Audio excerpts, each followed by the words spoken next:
지금 이 순간에도 어디선가 투자 계좌를 열어보며 절망하는 사람들이 있습니다. 빨간 숫자들로 가득한 화면을 보며 이제 끝났다고 생각하고 있을지도 모르죠. 뉴스에서는 연일 경제 위기, 시장 붕괴, 대폭락이라는 단어들이 쏟아져 나옵니다. 사람들은 공포에 떨며 지금까지 모은 소중한 투자금이 하루아침에 사라지는 것을 지켜보고 있어요.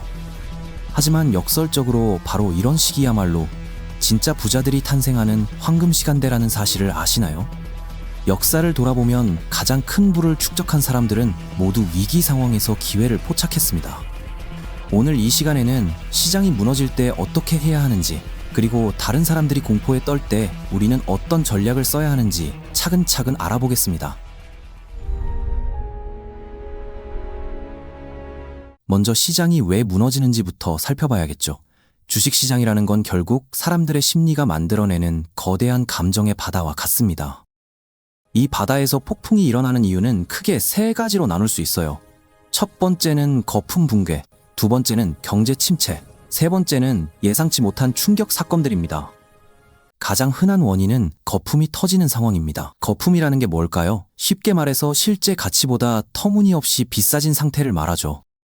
마치 동네 떡볶이집이 갑자기 미슐랭 레스토랑 가격을 받기 시작하는 것과 비슷합니다. 처음에는 사람들이 뭔가 특별한 게 있나 보다 하며 돈을 지불하죠. 하지만 시간이 지나면서 그냥 평범한 떡볶이네 하고 깨닫게 됩니다. 그때부터 가격 폭락이 시작되는 거예요. 사람들은 속았다는 생각에 더욱 급하게 팔기 시작합니다. 2000년대 초반에 일어난 인터넷 버블이 대표적인 예시입니다. 당시만 해도 인터넷은 신세계였고 회사 이름에 닷컴만 붙여도 투자금이 몰려들었어요. 실제로는 수익도 없고 제대로 된 사업 모델조차 없던 회사들이 천문학적인 가치를 인정받았죠. 나스닥 지수는 무려 900%까지 솟았습니다. 하지만 결국 현실이 드러났고 시장은 78% 가까이 폭락했어요. 원래 수준으로 돌아오는 데만 무려 16년이라는 세월이 걸렸습니다. 한국도 마찬가지였습니다. 다음 커뮤니케이션이라는 회사를 기억하시나요? 1999년 말 코스닥에 상장할 때 공모가가 1만 원이었는데 무려 26일 연속 상한가를 치며 54만 원까지 폭등했어요. 50배 넘게 뛴 거죠. 포털 사이트라는 이유 하나만으로 모든 투자자들이 열광했습니다. 하지만 닷컴 버블이 꺼지면서 주가는 다시 급락했어요. 당시 온라인 쇼핑몰들도 비슷한 운명을 겪었습니다. 광고비는 엄청나게 쓰는데 수익 모델은 불분명했고 결국 대부분 시장에서 사라졌죠. 이처럼 거품은 언젠가 반드시 터지게 되어 있어요. 실체가 없는 기대감만으로는 오래갈 수 없거든요. 두 번째 원인은 경제 전체의 침체입니다. 물가가 너무 빠르게 오르거나 사람들이 돈을 쓰지 않게 되면 기업들의 매출이 줄어들죠. 매출이 줄어든다는 것은 미래 수익도 불투명해진다는 뜻이니까 투자자들이 주식을 팔기 시작합니다. 특히 중앙은행이 물가를 잡기 위해 금리를 올리면 상황은 더욱 악화돼요. 기업들은 돈을 빌리기 어려워지고 사람들은 저축을 늘리며 소비를 줄입니다. 이런 악순환이 계속되면서 전체 시장이 침몰하는 거죠. 1997년 IMF 외환위기가 좋은 예시입니다. 대기업들이 줄줄이 부도가 났고 실업자가 거리에 넘쳐났어요. 코스피 지수는 절반 이상 폭락했습니다. 삼성전자는 1990년대 중반 10만 원대 후반까지 올랐다가 IMF 외환위기로 1998년에는 3만 원대로 폭락했어요. 70에서 80% 가까이 증발한 겁니다. 많은 사람들이 패닉에 빠져 주식을 헐값에 팔아치웠죠. 하지만 당시 냉정을 유지했던 투자자들은 어떻게 됐을까요? 그들은 대한민국 경제가 다시 일어설 것이라 믿었고 결과적으로 엄청난 수익을 거뒀습니다. 마지막은 예상치 못한 충격 사건들입니다. 전문가들은 이를 검은 백조 사건이라고 부르는데요. 아무도 예상하지 못했던 전쟁이나 테러, 팬데믹 같은 일들을 말합니다. 2020년 코로나19가 대표적인 사례죠. 바이러스 하나 때문에 전 세계가 멈춰섰고 불과 몇 주 만에 글로벌 주식시장이 35% 넘게 급락했습니다. 2001년 9.11 테러 때도 마찬가지였어요. 뉴욕 증시는 일주일간 폐장했고 재개장한 후 다우지수는 14% 가까이 폭락했습니다. 하지만 이런 사건들은 대부분 일시적인 영향을 미칩니다. 경제의 펀더멘털이 건실하다면 시간이 지나면서 회복되는 경우가 많아요.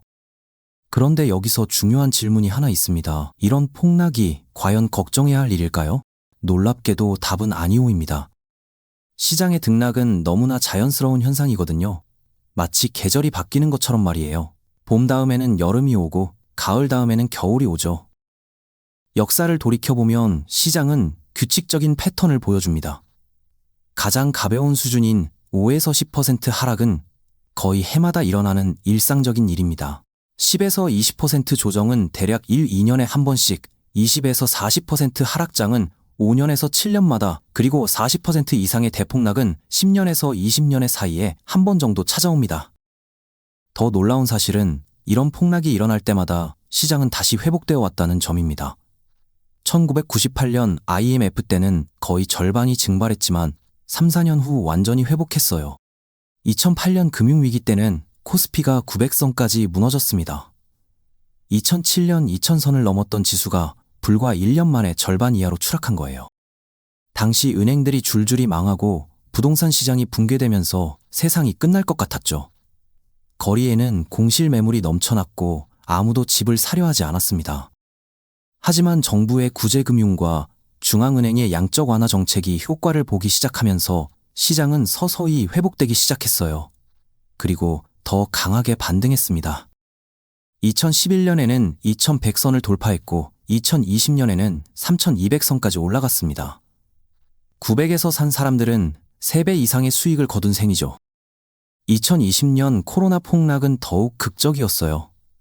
3월에 1400선까지 급락했던 코스피가 불과 몇 개월 만에 2400선을 회복한 거죠. 전국이 봉쇄되고 경제활동이 멈춘 상황에서도 시장은 미래를 내다보고 있었습니다. 백신 개발 소식과 각국 정부의 대규모 부양책이 투자 심리를 회복시켰어요. 이런 패턴을 보면 한 가지 진실이 드러납니다. 돈을 낸 사람들은 공포에 질려 바닥에서 팔아버린 사람들이고, 돈을 번 사람들은 침착하게 우량주를 계속 보유했던 사람들이라는 것이죠. 실제로 2008년 금융위기 때 많은 개인 투자자들이 패닉에 빠져 손절매를 했습니다. 하지만 그때 버텨낸 사람들은 10년 후 몇 배의 수익을 거뒀어요. 그렇다면 어떻게 해야 시장 폭락을 기회로 만들 수 있을까요? 먼저 절대 하지 말아야 할 실수들부터 알아봅시다. 가장 치명적인 실수는 패닉 셀링입니다. 계좌를 열어볼 때마다 빨간 숫자가 늘어나니까 더 떨어지기 전에 빨리 파야겠다는 생각이 드는 거죠. 하지만 잠깐만요. 실제로 팔기 전까지는 진짜 손실이 아닙니다. 장부상의 손실일 뿐이에요. 마치 집값이 일시적으로 떨어졌다고 해서 집을 급매로 내놓지 않는 것과 같은 이치죠. 튼튼한 회사의 주식을 가지고 있다면 시장이 일시적으로 흔들린다고 해서 급하게 팔 이유가 없어요. 오히려 더 싸게 살 기회를 기다리는 게 현명합니다. 두 번째 함정은 바닥을 맞추려는 욕심입니다. 이제 더 떨어질 일은 없을 거야 라고 생각하며 한 번에 큰 돈을 투자하는 경우가 많은데, 이는 매우 위험한 접근법입니다. 시장의 바닥이 어딘지는 신만이 알 수 있거든요. 떨어지는 칼을 맨손으로 잡으려다가 다칠 수 있어요. 그보다는 달러 코스트 에버리진이라는 방법을 써보세요. 정해진 금액을 주기적으로 투자하는 거죠. 그러면 가격이 낮을 때는 많이 사고 높을 때는 적게 사게 되어 평균 매수 단가를 낮출 수 있습니다. 예를 들어 매달 100만 원씩 투자한다고 해봅시다. 주가가 10만일 때는 10주를 사고 5만 원으로 떨어지면 20주를 살 수 있어요. 결과적으로 평균 매수 단가가 낮아지는 거죠. 세 번째 위험은 싸다는 이유만으로 부실 기업의 주식을 사는 것입니다. 시장이 무너질 때는 모든 게 할인 매장처럼 보이죠. 하지만 싸게 파는 데는 다 이유가 있어요. 어떤 회사들은 진짜로 망해가는 과정일 수도 있거든요. 밸류 트랩이라고 부르는 함정에 빠지기 쉬운 시기입니다. 부채가 적고 꾸준한 수익을 내며 어려운 시기를 버텨낸 경험이 있는 견실한 기업에 집중해야 합니다. 재무제표를 꼼꼼히 살펴보고 경영진의 역량도 평가해야 해요. 2008년 금융위기 때 삼성전자 사례를 보면 이해가 쉬울 거예요. 위기 전에는 주당 6, 70만 원대였는데 폭락 과정에서 40만 원대까지 떨어졌습니다. 만약 1000만 원을 투자했다면 위기 전에는 15주 정도밖에 살 수 없었지만 폭락 때는 25주를 살 수 있었던 거죠. 삼성전자가 미래 성장 가능성이 큰 우량 기업이라고 판단했다면 이때가 절호의 기회였습니다. 실제로 몇 년 후 삼성전자는 주당 250만 원을 넘어섰고 분할 전 기준으로 500% 이상 상승했습니다. 폭락 때 산 주식의 가치가 몇 배로 불어난 거죠. 당시 많은 사람들이 반도체는 끝났다고 했어요. 하지만 스마트폰 시대가 열리면서 반도체 수요는 폭발적으로 증가했고 그것을 믿고 투자한 사람들은 엄청난 수익을 거뒀습니다. 아마존도 비슷한 경로를 걸었습니다. 2008년 위기 전 주당 90달러였던 주가가 40달러 밑으로 떨어졌어요. 많은 이들이 이커머스는 망할 거라고 했죠. 하지만 베조스는 장기적인 비전을 가지고 회사를 운영했고 그것을 믿고 투자한 사람들은 엄청난 수익을 거뒀습니다. 몇 년 후 아마존은 주당 3,200달러를 넘어섰거든요. 네 번째 실수는 한 바구니에 모든 달걀을 담는 것입니다. 아무리 좋은 주식이라도 한 종목에만 몰빵하면 위험해요. 경기 침체 때는 업종마다 타격 정도가 다르거든요. 예를 들어 항공사나 면세점은 크게 타격을 받지만 식품이나 제약 관련 주식은 상대적으로 안전합니다. 2020년 코로나 때를 생각해보세요. 대한항공이나 아시아나항공 주가는 반토막이 났지만 CJ 일제당이나 오뚜기 같은 식품주는 오히려 올랐습니다. 사람들이 외출을 하지 않아도 밥은 먹어야 하니까요. 반면 여행을 가지 않으니 항공사는 큰 타격을 받을 수밖에 없었죠. IT주, 헬스케어, 필수 소비재, 유틸리티 등 여러 분야에 분산 투자를 해야 합니다. 개별 종목 고르기가 어렵다면 코스피 200, ETF 같은 상품을 활용하는 것도 좋은 방법이에요. 다섯 번째 위험은 감정에 휘둘리는 것입니다. 주식 투자에서 감정은 최대의 적이에요. 욕심과 공포가 합리적 판단을 방해하거든요. 폭락장에서는 특히 공포가 지배적인 감정이 됩니다. 뉴스에서는 온통 부정적인 소식만 나오고 주변 사람들도 불안해하죠. 하지만 이럴 때일수록 냉정함을 유지해야 합니다. 마지막으로 가장 조심해야 할 함정은 FOMO, 즉 놓칠 것에 대한 두려움입니다. 모든 사람이 팔고 있으니까 나도 팔아야 할 것 같고 뉴스에서 종말론을 이야기하니까 그게 맞는 것처럼 느껴지죠. 하지만 월스트리트의 전설적인 투자자들조차 시장을 완벽하게 예측할 수 없다고 했어요. 자신만의 조사를 바탕으로 판단해야 합니다. 일부 전문 투자자들은 공매도라는 기법을 사용하기도 합니다. 주식을 빌려서 비싸게 팔았다가 가격이 떨어지면 싸게 사서 돌려주며 차익을 남기는 방식이죠. 예를 들어 10만 원짜리 주식을 빌려서 팔고 7만 원으로 떨어지면 다시 사서 돌려주면 3만 원 수익이 납니다. 하지만 반대로 12만 원으로 오르면 2만 원 손실을 봐야 하죠.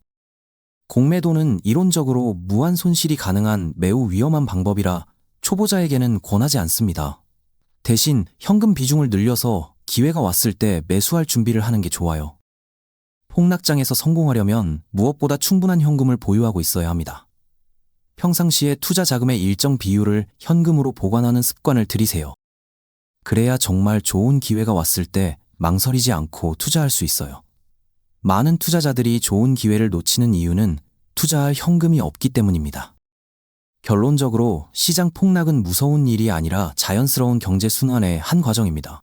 한국 주식시장은 역사적으로 모든 폭락에서 회복되어 더 높은 수준에 도달했어요. 물론 미래를 장담할 수는 없지만 과거의 경험을 보면 경제 전체가 완전히 붕괴하지 않는 한 회복 가능성이 높습니다. 인류의 혁신과 발전은 계속되고 있거든요. 폭락에서 살아남고 오히려 수익을 내는 비결은 간단합니다. 침착함을 잃지 않고 공황 매도를 하지 않으며 철저한 분석을 바탕으로 할인된 가격에 우량주를 매수하는 것이죠. 다른 사람들이 공포에 떨며 손절매를 할 때 현명한 투자자는 그 공포를 최대 수익의 기회로 바꿉니다. 역사상 가장 큰 부를 만든 사람들은 모두 이렇게 했어요. 다음 폭락이 찾아와도 당황하지 마세요. 오히려 기회로 받아들이고 준비된 자세로 대응한다면 여러분도 시장의 변동성을 부의 증식 수단으로 활용할 수 있을 겁니다. 기억하세요. 시장은 단기적으로는 투표 기계이지만 장기적으로는 체중계라는 벤저민 그레이엄의 명언을 말이에요. 진짜 가치 있는 것들은 결국 제대로 평가받게 되어 있습니다.